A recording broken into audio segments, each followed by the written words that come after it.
Hey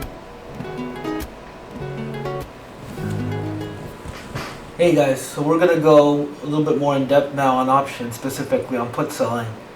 And again, this is a brief overview. We're going to go more in depth as the news develops or I decide to exit positions. We're also going to go and talk about a little bit in terms of the bonds as well, because there's some interesting movement in those as well. So when you sell puts, you're basically saying that volatility is too high, and you think that either volatility will come down and collapse, or that you're comfortable buying a certain stock at a certain price and getting paid a certain premium for that risk.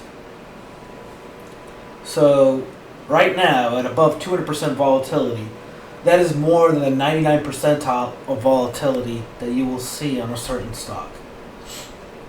What that means is you're collecting enormous premium to take on the risk of being willing to buy the stock.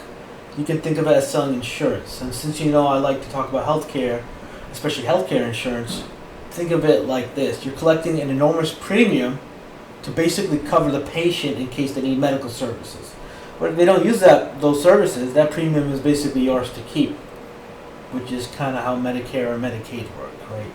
The small amount of people that are using the services, they get covered by the people who aren't using the services. So in this case, the premium you're collecting is more than 10 times the premium you would collect in something, say like Microsoft, which has a volatility of around 21% for those October puts. So granted, we aren't expecting Microsoft to go bankrupt in a few months, and they have a lot of cash, and they have a lot of easy way to sell their assets to cover their debt. But it shows you how much you're getting paid relative to the risk you're taking. And if you feel that risk is mispriced, you should be taking that trade just about every time.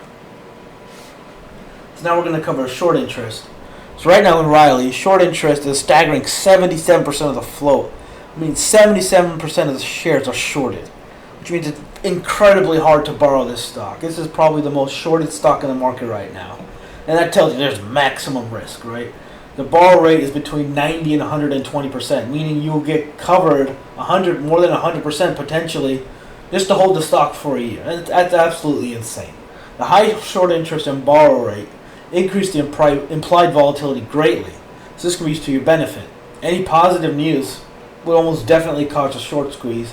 That would cause shorts to cover, and people who want the stock to go up would likely pile in on calls, seeing the short squeeze.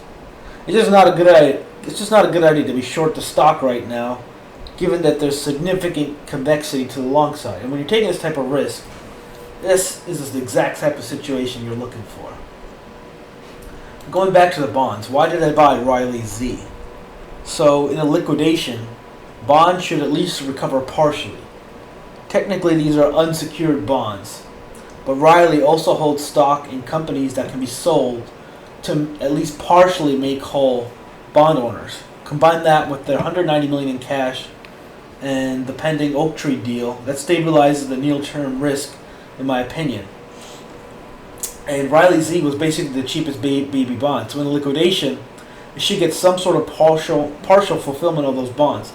Likely all the bonds will recover a fixed percentage, so it will benefit the most being the lowest priced bond below par value. So here's my current position right here in one of the accounts I have in Riley Z.